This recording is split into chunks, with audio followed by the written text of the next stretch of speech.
And even though, and I'm going to go back to the question you had about her being so hyper empathic, and why they considered that a delusion. Why would being able to feel what other people feel be a mental problem? That would be something you would think would help other people, help your society become better. But instead they turn it against the people who have this. That's not something to have.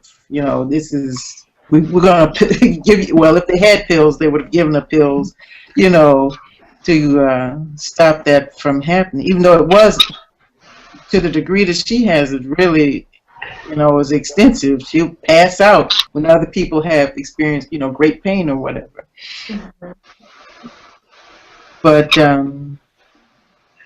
which I thought was a very interesting, you always see heroes, heroines, or in stories have some kind of something that's off with them.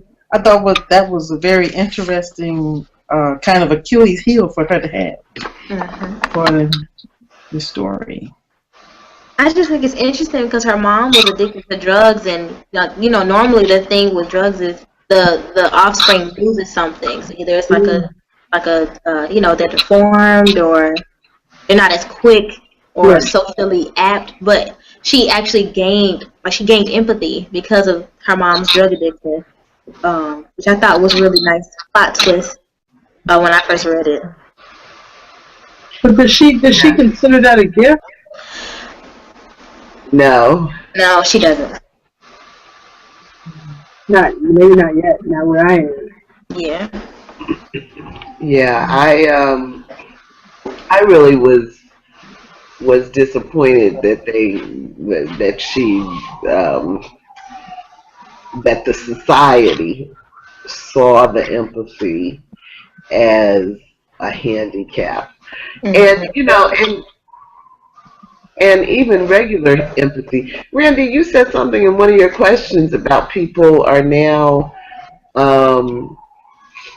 psyching themselves into getting pregnant or something. Yeah, there was an SVU episode about it a long time ago, but it's actually a real thing. People can think themselves into being pregnant, and no baby, their belly will grow and everything. Yeah. It's like I can't remember what it's called. I should have looked it up, but it's a real thing. And so, and I think there's the whole mind over matter, which I think is prayer. But there's no baby. There's no real baby. No baby, but they are literally, their belly is growing, their breasts are hurting. Sometimes there's milk. It's crazy. So people, and I think that internalizing, projecting, and that is a form of whatever she's experiencing in this book. And I think that if you think about it long enough, or if you allow yourself to mentally get that way, this isn't as unrealistic as it may seem. Offhand, because people do this to themselves. You have people all the time who are for what, fasting for 40 days and 40 nights, that whole thing, seeing God after all that time, but you aren't eating or sleeping or drinking water, so of course you may see something, in 40 days because you're not replenishing yourself. So I don't know, it just made me think that it's not so crazy. Do you have people who believe they're empathetic as well? I think I'm extremely empathetic.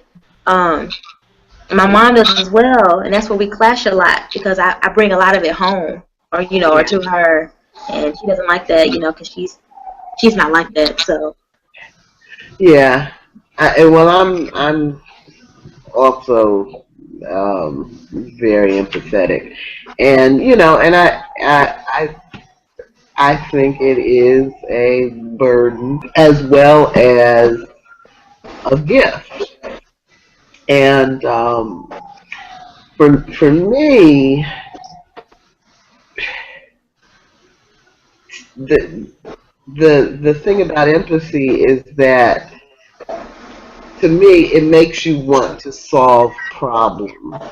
Because if I'm feeling your pain, then I want you to hurry up and get out of pain because I don't want to feel your pain.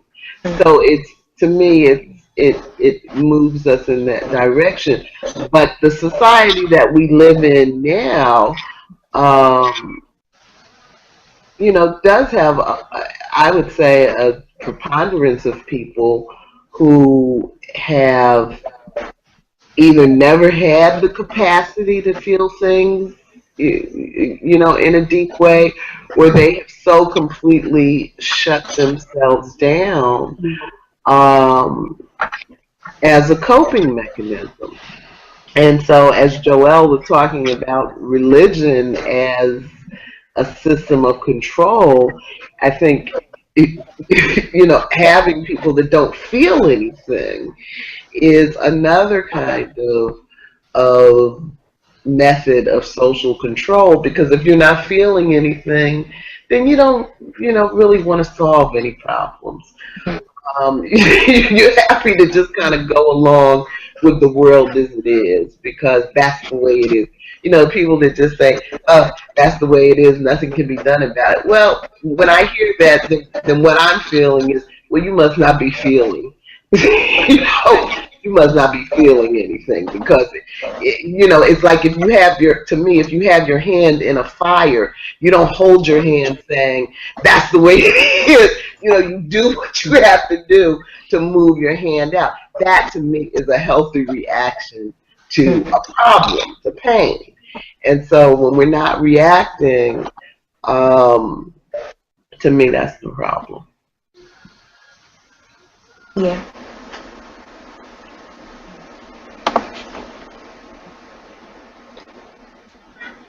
I can see empathy as being a curse, more so than being a gift, because I'm a very empathetic person, and I think that's one of the reasons why I'm sick, because of the empathy. I feel everything. I always feel like I have to, if I can do anything, help. And because so many people around me have no empathy, even those who think they do, don't have empathy.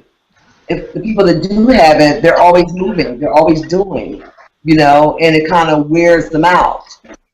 So for me, it's, you know, I have to remind myself sometimes that I'm not the Messiah, although I wish I was.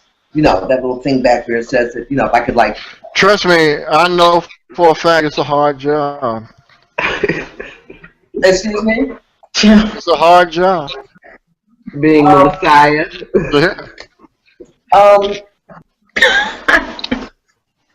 I wish I was... You just threw my train of thought.